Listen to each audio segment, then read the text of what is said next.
안녕하세요. 김태현의 현명한 투자자 방송 시작하겠습니다. 본 영상에서 다루는 내용은 투자 권유가 아니며 각 개인의 투자 판단에 대한 책임을 지지 않습니다. 별도 SNS 채널 가입을 유도하거나 투자 권유 및 유료 리딩 서비스를 홍보하는 불법 사칭 계정에 유의하시기 바랍니다. 자, 오늘 네이버가 3분기 실적을 내놓았습니다. 지난 2분기 때 나름대로 실적은 선방했다고 그러지만 단기 순이익이 급감을 하면서 위기다라는 말들이 나오기도 했죠. 하지만 3분기 때는 고스란히 그러한 지난 2분기 때 실적 부진을 바로 만회하는 모습을 보여주면서 사상 최대 분기 이익을, 영업이익을 공개하기도 했습니다. 그런데 이제 문제는 이런 네이버의 실적이 좋은데도 불구하고 시장은 환호하지 않는다는 이야기죠. 그게 네이버에 대해서 이 주가를 끌어당길 만한 그런 대규모 투자를 하는 기관 투자가나 외국인 투자가들이 이 네이버가 내놓은 실적에도 시큰둥하다는 의미이기도 합니다. 이런 의미는 일반 개인 투자들과 다르게 기관 투자가나 외국인 투자들, 우리가 외국인 투자라고 부르는 그 투자들도 따지고 보면 기관 투자가들입니다. 그런데 이러한 기관 자금은 단순히 지금 하루에 일희일비하면서 단타치는 그런 자금들이 아니에요. 말 그대로 한 분기, 짧게 보면 한 분기, 길게 보면 반기에서 1년 이상을 투자를 해서 그 기간 동안 그 기업의 경영 성과를, 그 과실을 함께 나누는, 좋게 말해서는 그런 의미죠. 기업의 이 성장 과실을 함께 향유하는 그런 장기 투자자들입니다. 그런데 네이버는 기본적으로 지금 현재는 확실히 부잣집이고, 그리고 실적도 좋아져서 잔칫날일지 모르겠지만, 이게 오늘보다 내일은 더 가난해질 그런 부잣집이란 의미이기도 하죠. 한마디로 장기 투자의 대상이 아니란 의미이기도 합니다. 지금 보시면 실적 요약으로 해서 이 숫자들이 보이실 텐데요. 이 숫자들은 나름대로 좋아지는 방향으로 가고 있다고 느껴질지 모르겠지만, 이 지금 몇 년, 그러니까 2년, 2023년과 2024년 2년간의 이 분기마다의 실적 흐름은 봐서는 좋아 보일지 모르지만, 이러한 긍정적인 실적 흐름이 앞으로 미래에 이와 반대로 갈 가능성이 있다는 것이 이 기관 투자가나 외국인 투자들의 판단인 것 같습니다. 지금 구체적으로 들어서 서치 플랫폼, 이 부분이 가장 중요한데요. 네이버의 핵심적인 자산이기도 하고, 네이버가 플랫폼 기업으로서의 이런 파워랄까요? 그런 것들을 갖게 하는 것이 바로 서치 플랫폼입니다. 즉 검색 쪽이죠. 근데 이 검색은 점점 시장이 줄어들고 있습니다. 이 말뜻은 무슨냐면, 기본적으로 같은 인터넷 검색 속에서도 이 네이버의 시장을 구글이라는 세계적인 기업이 잠식해 들어오고 있고, 더 나가서 이 네이버의 이런 온라인 이런 검색 엔진은 인공지능 AI 챗 GPT라는 것이 또 잠식해 들어오고 있습니다. 그러다 보니 이런 인공지능 쪽에도 이 네이버가 대규모 투자를 하고 있지만, 그 투자의 규모가 미국에서 투자하는 것에 비해서는 세 발의 피라는 것이죠. 그러면 이게 지금은 세 발의 피로 이 정도밖에, 지금도 그렇게 보이긴 하지만, 이게 매년 누적이 될 경우에는 그 차이가 어마어마해진다는 것이죠. 즉 네이버가 지금 인공지능에 투자하는 것은 그 돈이 수천억, 5천억, 1년에 5천억 정도 되는 돈을 투자하고 있는 걸로 알려져 있지만, 거기에 투자할 게 아니라는 것이죠.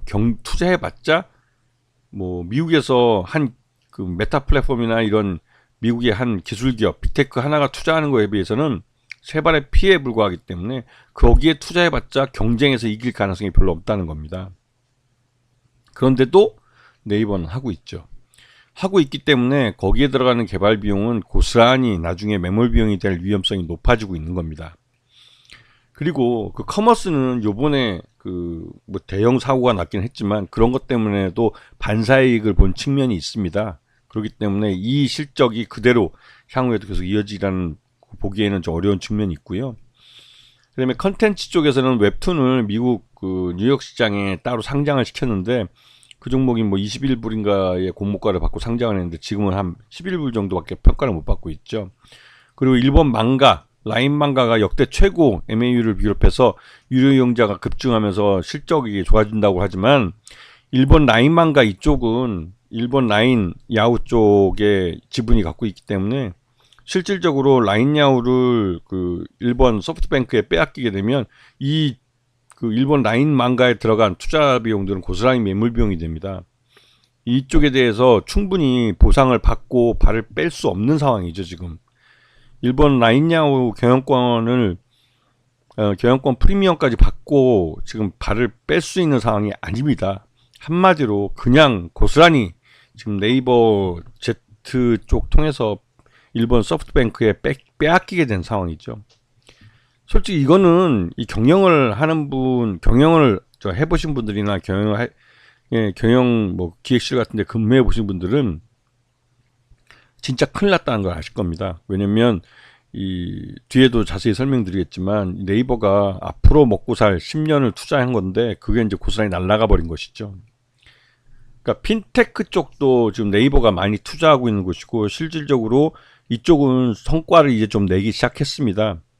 이게 기존의 은행과 보험 또 이런 그 쪽에 이제 기존 그 금융권과 경쟁하는 부분인데 온라인이고 이게 저 플랫폼이라는 그 새로운 신기술을 갖고 경쟁력을 갖고 시장에 진출한 것은 좋았는데 그 이후에 진출해서 시장을 늘려가고 또 이 시장의 주류로 들어가는 데 있어서 아직까지는 규모도 그렇고 이거를 반복해서 계속 이 소비하는 쪽에서 연결하는 데서는 아직까지도 불확실한 쪽이 좀 있긴 있습니다. 그래서 이런 부분을 보다 좀 기존 그 은행이나 보험사나 이런 쪽과 경쟁해서 살아날 수 있는 걸 보여줘야 되는데 그런 쪽에서 핀테크는 아직까지는 그 신기술을 기발한 그 사업이다 보니 불확실성이 좀 많이 남아 있는 거죠. 이건 법적인 또 규제, 제도적인 정비 이런 것들이 필요하기 때문에 이 대정부 그 대관 업무가 많이 필요한 부분이기도 합니다.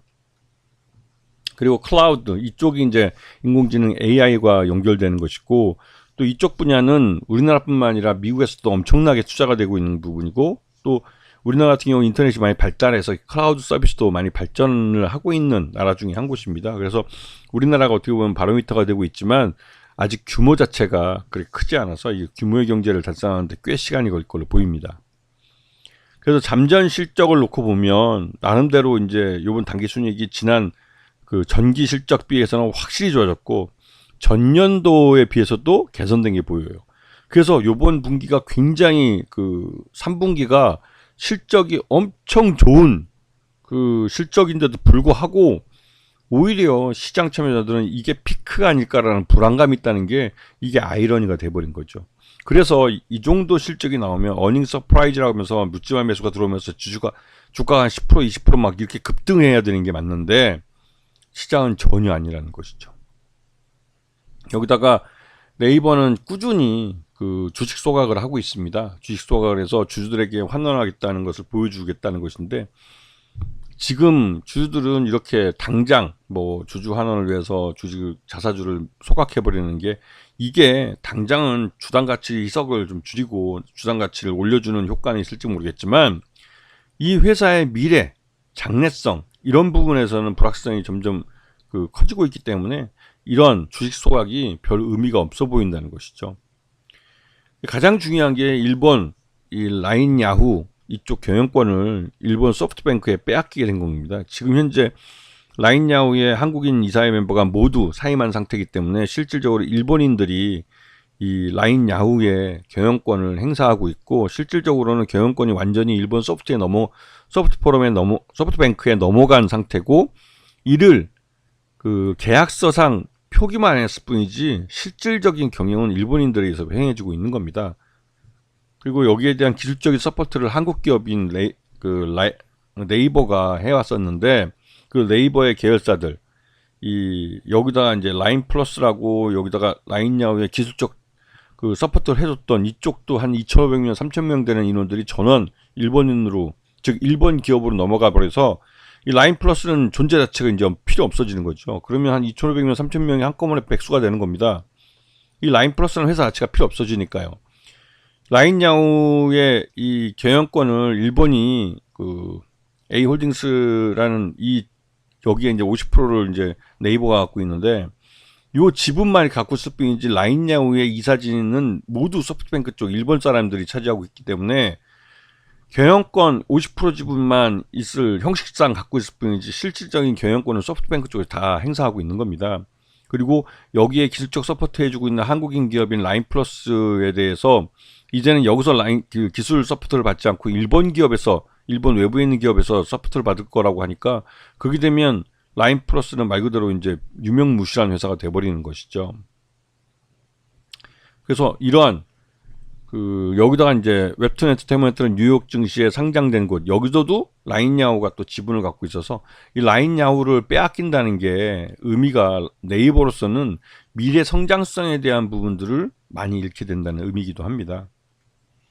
그래서 여기에 대해서는 조국 장관이 전 장관이죠. 지금 조국 대표죠. 이제 야당의 대표니까 이 양반이 이거에 대해서 SNS에 쓰면서 이게 이슈가 돼가지고 논란이 돼서 결국은 이 경영권까지 완전히 빼앗으려다가 어정쩡하게 지금 요 지분이 남아있는 상태로 요 지분이 그대로 남아있는 상태가 어정쩡한 상태가 돼버린 겁니다. 실질적으로 라인야후의 이사회에는 한국 사람이 아무도 없습니다. 즉 네이버 사람이 없다는 뜻이죠. 일본인들에 의해서 경영되고 있기 때문에 소프트뱅크가 실질적으로 라인야후의 경영권을 장악한 것이 마찬가지고 그렇게 해서 한국의 기술 그 지원도 이제 거부하고 있는 그러니까 거부한다기보다는 지금 라인을 그러니까 한국 네이버 쪽에서 기술 서포트를 받던 것들을 일본 기업으로 바꾸려고 하고 있는 것이죠.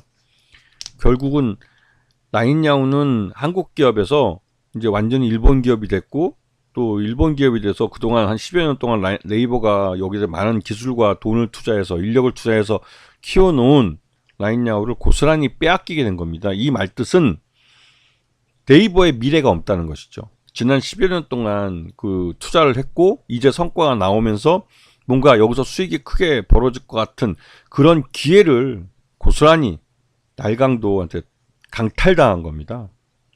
그리고 더 중요한 건 여기서 보시면 국내 웹 검색 시장 점유율을 보시게 되면 6월달 기준으로 봤을 때 네이버의 검색 엔진 시장은 점점 줄어들고 있는데 구글은 점점 늘어나고 있다는 것이죠. 이게 왜 중요하냐면 이 추세가 결국 인공지능 시장과 연결돼서 넘어가면 네이버는 인공지능에 대한 대비도 어정쩡하게 투자하고 있어서 기회를 놓칠 가능성이 크고 그렇게 되면 네이버는 지금의 네이버와 앞으로 한 5년 후 아니면 뭐 길게 보면 10년 후에 네이버는 전혀 다른 회사가 돼 있을 겁니다. 그 말뜻은 국내 시장도 구글이나 이런 인공지능 쪽에 많이 투자하는 업체들에게 빼앗길 가능성이 있다는 것이죠. 그리고 이제 네이버의 목표 주가에 대해서 지난 2분기 실적이 발표되고 실적이 실망스럽다고 하면서도 각 증권사들은 목표 주가를 다 올렸습니다. 그리고 지금 목표 주가 올린 것들이 이번 3분기 실적을 갖고 나온 그 주가랑 비슷하다는 거죠. 3분기 실적에서 나타내는 그 적정 주가하고 지난 2분기 실적 때 증권사들이 제시한 증권 그 목표 주가하고 거의 비슷해졌어요. 그리고 지금 최근 들어서 이 실적이 괜찮게 발표된 이후에 그 요 사이에 이제 기관 투자가와 외국인 투자자들이 주식을 좀 사들이면서 그래서 외국인 지분율이 좀 높아지긴 했지만 이 분위기를 완전히 바꿔놓을 정도로 막 그 왕창 사지는 않고 있는 모습입니다. 그래서 네이버 주가는 지난 그 연초에 23만 원대 주가에서 지금 15만 원까지 좀 하락을 했다가 그나마도 지금 한 18만 원 여기까지 올라오긴 했는데 17만 원대까지 지금 실적을 발표하고 나서는 오히려 이 마이너스가 되고 있는 모습입니다. 또 그럴 게 확실히 3분기 실적은 좋은 실적이었어요. 이거는 네이버가 잠정 실적이라지만 내놓고 또 실적에 대한 부분을 이제 보고서를 통해서 이제 공개를 했을 때 실적 발표 자료를 봤을 때 진짜 괜찮은 실적을 내놓았지만 이게 요번 분기까지만 좋을지 앞으로도 이렇게 좋은 실적을 계속해서 낼 수 있을지가 의문인 겁니다. 왜? 그 라인야후라는 이 네이버가 오랫동안 키워왔고 미래 먹거리라고 그 많은 돈을 투자하고 많은 인재들을 파견해서 키워왔던 그 회사를 졸지에 빼앗기고 되니까 이걸 대체할 만한 뭐가 없는 상황이에요. 그 그러니까 네이버는 그래서 말 그대로 미래 비전이 없는 그런 지금 현재 배부른 돼지가 된 상태입니다. 그래서 네이버에 대한 투자자들의 뭐랄까요, 태도는 색안경을 끼고 보는 거죠. 아, 저거 이거 이제 실적이 피크를 쳤구나 하는 그런 의구심을 갖고 말이죠. 여기에 대해서 네이버 쪽은 충분히 소명을 하고, 우리가 그럼에도 불구하고 미래 비전이 있다, 그리고 네이버 라인야후를 어떻게 지킬 것이냐, 이런 부분들에 대해서 확실히 말을 해줘야 되는데 지금 그러지 못하고 있죠. 라인야후에 대해서는 지난번 한참 시끄러울 때 결정적으로 라인야후의 한국인 이사가 다 철수하고 이제는 일본인들만 이사회를 구성돼서 실질적으로 라인야후의 경영권은 소프트뱅크에 빼앗긴 상태나 마찬가지입니다. 그런 상태이기 때문에 이 네이버는 그에 대한 대안으로 미래의 비전에 뭔가 좀 보여줄 게 있어야 되는데 그런 걸 못 보여주고 있죠. 이런 부분이 지금 네이버의 주가의 발목을 잡고 있는 겁니다. 아시겠죠? 자, 오늘 방송 여기서 마치겠습니다. 감사합니다.